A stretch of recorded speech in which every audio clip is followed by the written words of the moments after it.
Salut la grande famille, c'est encore moi aussi Bejo. Si tu es nouveau, tu es nouvelle sur ma vidéo, il faut t'abonner sur ma chaîne YouTube, ma page Facebook, Instagram. N'oublie pas de partager mes vidéos et aussi liker. La famille, on va écouter très bien attentivement. Voici hein, c'est pas un cyberactiviste, mais voici quelqu'un qui a fait la lutte aussi de Laurent Gbagbo, quand Laurent Gbagbo était au pouvoir. Un jour, c'est un professeur, un professeur de maths, un jour, il nous avait expliqué comment il a eu à rentrer en contact avec Laurent Gbagbo. Il a vu Laurent Gbagbo, il a croisé Laurent Gbagbo, il a eu la famille je peux dire, de Nandi Bamba. Voici ce monsieur même qui a fait la lutte aussi de Laurent Gbagbo. Il dit qu'il est déçu de Laurent Gbagbo. Il dit qu'il est déçu de Laurent Gbagbo. Où tout le monde est en train de parler des trucs, des troisième mandats s'imposer, faire ceci. Laurent Gbagbo, lui, c'est son passeport qui était dans sa tête. L'Ivoirien, Ivoirienne, écoutez très bien cette vidéo, vous allez mieux comprendre. Vous qui suivez des politiciens sans même réfléchir, voici la vraie version. Écoutez très bien, on dit, dans la vie là, celui qui peut te dire la vérité, c'est celui qui est à côté de toi. C'est celui qui est à côté de toi qui peut te dire la vérité. Ou soit, celui qui est loin qui peut te dire la vérité. Parce que tes parents peuvent te dire la vérité. Ce que tu es en train de faire, c'est pas bon. Et puis tu as dit, maman, papa, tes frères, mais tu as dit, ils sont jaloux de toi.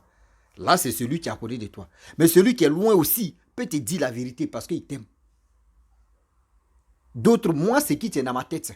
Si vraiment les gens pouvaient m'écouter, si les gens pouvaient me suivre, et c'est qui j'ai dit, Laurent Gbagbo, Bédio, Alassane, les trois là n'ont qu'à se reposer là. Ça va beaucoup me faire du bien. Ça va beaucoup arranger la Côte d'Ivoire si tous les Ivoiriens. Aujourd'hui, regardez les Ivoiriens et les Ivoiriennes sont perturbés dans la tête. Parce que les activistes, lui, celui qui s'élève ici, dit de n'importe quoi. Celle-là s'élève ici, elle dit de n'importe quoi. Lui, là, dit ça. Celui-là, dit ça. On ne sait même pas où on va mettre nos bagages et puis on va regarder. On ne sait même pas. On vient ici, on nous perturbe le cerveau. On passe ici, on nous perturbe le cerveau. Mais on va où avec ça? La famille, vraiment, j'aimerais m'arrêter là pour qu'on puisse écouter ensemble la vidéo. Et après, je vais rentrer dans le but du sujet. Voici la vidéo. Vraiment tiède jusqu'à aujourd'hui, voilà, nos relations sont vraiment choses. Mais j'ai dit non, Gbagbo, vraiment, il m'a rien fait, je suis derrière. Ok. Jusqu'à on s'est battu, jusqu'à, bon, il est arrivé au pouvoir, après 10 ans, il a rébellion, tout ça, et puis bon, il a perdu le pouvoir. Mais lorsque Laurent Gbagbo, dans son interview, à la veille des élections de 2020, lorsque Laurent Gbagbo s'est prononcé sur cette affaire de 75 ans, où il a balayé ça du revers de la main. Et il a dit que lui, il ne sait pas pourquoi est-ce que les gens veulent tenir compte de l'âge des hommes politiques. Il a cité le cas de Joe Biden. Il a cité le cas de certains hommes politiciens européens qui sont âgés. Vraiment, j'ai été déçu. J'ai été déçu. J'ai compris, j'ai vu un homme que j'ai aimé en son temps, un homme de parole, un homme de principe, qui est en train de remettre en cause ces mêmes principes-là qu'il a défendus. Gbagbo a dit qu'à après 75 ans, on ne peut plus être candidat. Parce que sur le plan santé, on a des problèmes, on a des soucis. Mais au moins, il disait ça. Il était sincère. Mais pourquoi il remet ça en cause aujourd'hui? Et donc, du coup, ça me donne une image de quelqu'un qui est un assoiffé de pouvoir. Et là, je n'aime pas les assoiffés de pouvoir. J'aime pas les assoiffés de pouvoir. J'aime pas les gens qui tiennent des propos en fonction de leurs propres intérêts. Ça m'a vraiment déçu. Ça m'a vraiment déçu. Et puis, quand je regarde la stratégie, le fait de vouloir le remettre forcément sur scène, c'est tout ça qui a occasionné la division au fond populaire, les accusations contre la fille, tout ça, c'est des histoires. J'ai réfléchi, j'ai analysé, c'est des histoires. C'est simplement parce qu'il fallait que Laurent Gbagbo revienne sur la scène. Et donc, ils n'ont pas pu avoir le courage de dire ça à la fille directement, pour dire, dégage, on va repositionner Gbagbo. Mais il fallait trouver des arguments pour le nettoyer. Et donc, bon, ayant vu qu'on pouvait plus cohabiter avec la fille, bon, ils ont créé un parti politique. J'ai dit que je ne peux pas aller dans ce parti politique. Parce que c'est le fondement là, ce n'est pas de la fondation là, c'est de l'injustice. Je n'aime pas ça. Des gens qui se sont battus pour toi, qui se sont battus, qui ont saigné, qui ont été suspendus, dont les salaires ont été suspendus derrière toi. Au moins, il faut leur faire la passe tu leur dis non, non, non, dégagez, et que tu arrives, et tu accuses les gens de trahison. Non, moi, je ne peux pas accepter des choses comme ça. Par honnêteté, je suis musulman, vraiment, je suis honnête. Je ne peux pas accepter des choses comme ça. Donc, malgré vraiment l'amour que j'ai eu pour Gbagbo, quand j'ai senti cette soif du pouvoir là, j'ai pris mes distances.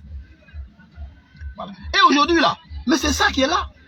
Si vous imaginez un peu si Gbagbo avait dit non, non, non, j'ai un principe et que je ne violerai jamais. Après 75 ans, je n'ai pas envie qu'on soit candidat. Et donc il est resté dans sa logique. Il préparait des gens pour sa succession. Et ce serait fini. Vous allez voir les gens, son nom sur la liste électorale là, ça allait être facile. On ne serait pas dans cette situation. Et puis, on n'aurait pas eu l'image de Gbagbo d'un assoiffé de pouvoir, de quelqu'un qui n'a pas vu de parti. Je lui reproche ça. Je lui reproche ça. Et puis, je lui reproche aussi une autre chose. Pendant que les gens menaient le combat contre le troisième mandat, en 2020, Gbagbo a privilégié l'obtention de son passeport. Il a privilégié l'obtention de son passeport.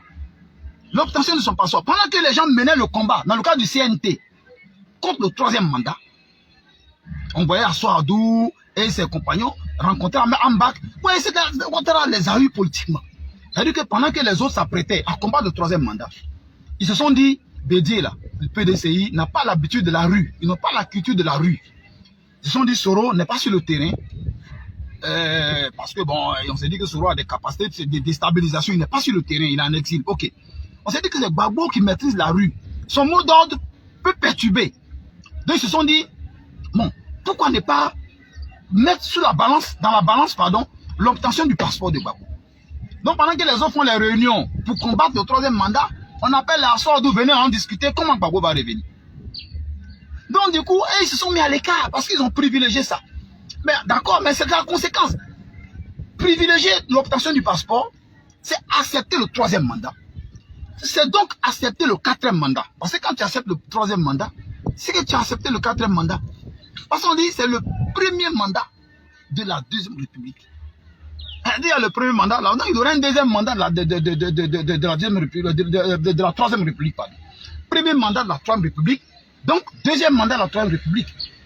Donc, en aucun moment, Gbagbo ne s'est opposé au troisième mandat de Ouattara. C'est à 2 jours des élections, je me rappelle très bien, un jeudi, ou un vendredi, pardon, à 2 jours des élections, qu'il a reçu TV5 pour parler de négociation. Il faut qu'on négocie. Et il a dit que vraiment, Ouattara ne respecte pas la loi et que c'est ça qui a fait ça et que lui souhaiterait. Non, on n'appelle pas ça combattre le troisième mandat. Combattre le troisième mandat, c'est quoi? C'est mettre le peuple dans la danse, c'est mettre ses sympathisants dans le combat pour faire barrière. À la place de Gbagbo, j'aurais laissé tomber mon histoire de passeport. D'abord, j'aurais privilégié le combat. On peut mener le combat en exil. La haie l'avait déjà libéré. Il aurait dû se considérer comme un exilé politique, un combattant, et combattre. C'est tout. Voilà. Parce qu'il considérait le passeport comme un droit. Il n'est pas considéré ça comme un privilège. Il aurait dû considérer le passeport comme un droit, et donc se considérer comme un exilé qui combat contre le troisième mandat. Et donc mettre à la disposition de ce combat-là tous les militants qui le suivent. Ça aurait payé. On est resté là, non, on ne peut pas accepter qu'Afi soit porte-parole du CNT. Mais Afi était porte-parole parce que sa candidature avait été retenue. Ils étaient 4 candidats. Ouattara, Kakabe, Afi, Bédié. Kakabe était accepté d'accompagner Ouattara.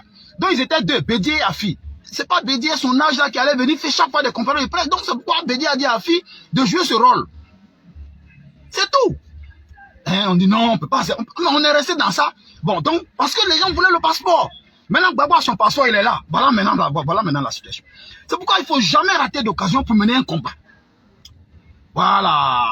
Donc, c'est vraiment, c'est une grosse erreur. Et vraiment, c'est vraiment dommage. Et donc, aujourd'hui, on a une situation comme ça. Et dans le dernier discours de Gbagbo devant la CEI, les gens ont compris qu'il n'est plus dans une logique de combat. Voilà. Il n'est plus dans une logique de combat. Il est dans une logique de négociation.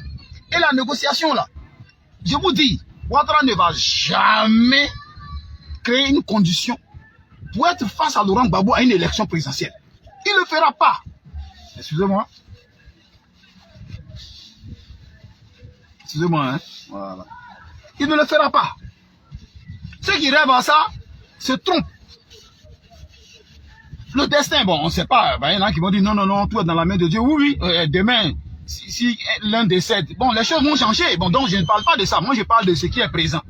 Je suppose que tous sont vivants et tous sont en bonne santé. On va en 2027. De ça, je parle. Je ne parle pas de la mort de quelqu'un. Non, non, non, non, non. Je ne raisonne pas sur ça. Je parle de ce qui est. Ouattara ne fera pas ça. Voilà. Donc, Ouattara, politiquement, en tout cas, il a placé les pions. Voilà. Il a pu canaliser Gbagbo en 2020 en mettant en jeu l'obtention de son passeport. Donc, Gbagbo a dû calmer le jeu. Et il a validé le 3e mandat. Et donc, c'est fini. Bon, maintenant, sinon l'accusation casse la paix. Tout le monde sait que quand tu lis, tu sais que vraiment c'est la comédie. Mais écoutez, c'est lui qui est au pouvoir. C'est lui qui est au pouvoir. Hein? C'est lui qui est au pouvoir. Et maintenant, les autres ont quel moyen de coercition? Quel moyen? Ouattara en son temps, je ne dis pas que c'est lui qui a créé la rébellion parce qu'on peut venir m'arrêter pour ça. Je ne dis pas ça. Mais il y a une rébellion qui est née et qui parlait pour lui. Qui a parlé pour lui. Et donc, il a pu obtenir ce qu'il veut. Mais les autres n'ont pas ce moyen-là. Voilà. Je ne dis pas qu'ils n'ont pas les moyens financiers, mais ce n'est pas dans l'œil. Moi, je ne vois pas Gbagbo en train de faire une rébellion. Il n'a pas cette culture-là. Il n'a pas cette culture, il n'a pas ce style-là. Et puis faire une rébellion, il faut avoir une base arrière. Il faut avoir un peu l'Occident, un peu derrière toi, tout ça. Bon, Gbagbo n'est pas dans ce cadre-là. Voilà. Et c'est pourquoi Soro, il est beaucoup craint. Parce qu'on se dit, bon, il a ses réseaux, il a tout ça, bon, il connaît un peu comment c'est. Pourquoi les gens le craignent plus? Ouattara n'a pas peur de tous ses opposants qui sont ici, là. Bédié, Gbagbo, il n'a pas peur. Voilà, il n'a pas peur. La chose qu'il craint, peut-être c'est d'aller à une élection pour sa Gbagbo. Et puis sa popularité. On ne sait jamais dans les unes ce qui peut se passer. Et puis bon, on sait un peu comment Gbagbo a chassé Guy Robert. Quand il a senti qu'il avait gagné, on sait un peu comment ça s'est passé. Bon, donc, l'histoire, les gens ont retenu un peu ce qui s'est passé dans l'histoire. Voilà. Donc, voilà un peu, vraiment, mes quelques points que je voulais tenir. J'ai dit, Laurent Gbagbo, aujourd'hui, là, ce que je peux lui dire, c'est de renoncer à se présenter comme candidat en 2026. Qu'il renonce. Qu'il renonce, ça va régler beaucoup de problèmes. On va dire, ah non, non, non, on travaille aux élections, et puis, non, non, non, mais écoutez, c'est ça la vie. C'est ça la vie. Voilà, la vie c'est comme ça. Ouattara a gagné la guerre. Il a gagné la guerre, et donc il fait ce qu'il veut. Voilà, c'est comme ça. Voilà, c'est les leçons. Il a gagné la guerre. Bon, quelqu'un va dire qu'il a gagné les élections. Non, non, tout est parti de la guerre. Voilà, quand il a gagné la guerre, ça lui a permis de gagner tout le reste. Vous comprenez? Voilà. Et voilà un peu les conséquences de nos actes. Si Gbagbo avait été resté constant, s'il était resté constant, il ne serait pas dans cette situation-là aujourd'hui. Voilà, le fait de vouloir revenir encore après 75 ans, après avoir déclaré qu'après 75 ans, on n'a pas de candidat, c'est les épreuves de Dieu. Voilà, restons constants dans la vie. Restons constants. Bref, la famille, nous tous, on a écouté. Je pense que nous qui avons les oreilles, c'est rentré dans nos têtes et c'est rentré dans nos cerveaux. Disons-nous la vérité, c'est qu'il a dit là. Il y a d'autres qui vont dire non, qu'il a dit de n'importe quoi, il a dit la vérité. Il dit toujours que dans la vie, c'est qu'il l'autre dit. Assez, toi, tu vas analyser, puis tu vas trouver si c'est vraiment faux ou si c'est vrai. Disons-nous la vérité pour avancer. Voici des personnes qui sont là matin, midi, soir, qui s'insultent entre eux. J'aime pas Gbagbo, j'aime pas Bédié, j'aime pas Alassane, j'aime pas ceci, mais attendez. Lui là aime telle personne, lui là aime telle personne, lui là n'aime pas telle personne. Mais si nous les Ivoiriens, on prenait nos temps pour réfléchir, on prenait nos temps pour analyser, on prenait nos temps de dire la vérité, surtout à nos aînés, aux ex-présidents et le président actuel, et si on leur disait la vérité que, vraiment, vous avez géré le pays, vous avez gouverné le pays, votre nom est déjà inscrit dans l'histoire de la Côte d'Ivoire. Reposez-vous. Ne regardez pas surtout d'autres pays où, chez eux là-bas, eux préfèrent au moins les vieux restent encore au pouvoir. Nous, on doit leur montrer l'exemple, ça là pour dire, nous les Ivoiriens là, au fur et à mesure, nous on change de cerveau. Au fur et à mesure, nous on change de système. des réflexions. Mais aujourd'hui, l'autre dit j'aime Gbagbo, l'autre dit j'aime Bédié, l'autre dit j'aime Ouattara. Et après, l'autre dit non que oui, Ouattara n'a qu'à se reposer, parce qu'il a fait 3 mandats. L'autre dit non, Bédié n'a qu'à se reposer. Et les autres, mais attendez. Si toi tu dis l'autre n'a qu'à se reposer, mais pourquoi toi tu dis toi ton... Parce que Ouattara, Gbagbo, Bédié, c'est à peu près même génération là. Et puis je peux dire, à peu près même c'est même génération là. Si tu dis une personne aussi va pas être candidat, dis-toi que les 2 autres aussi là, on doit leur demander pardon, ils vont se reposer. Ils n'ont pas coupé leur nombril avec la politique. Ils n'ont pas coupé leur nombril avec la présidentielle plutôt. Mais c'est nous-mêmes, on les encourage. Aujourd'hui, est-ce qu'on ne peut pas demander pardon? Parce que les vieillards, là, eux, ils ont déjà fait leur temps. Ce qu'on appelle la vie, ils ont déjà vu la vie.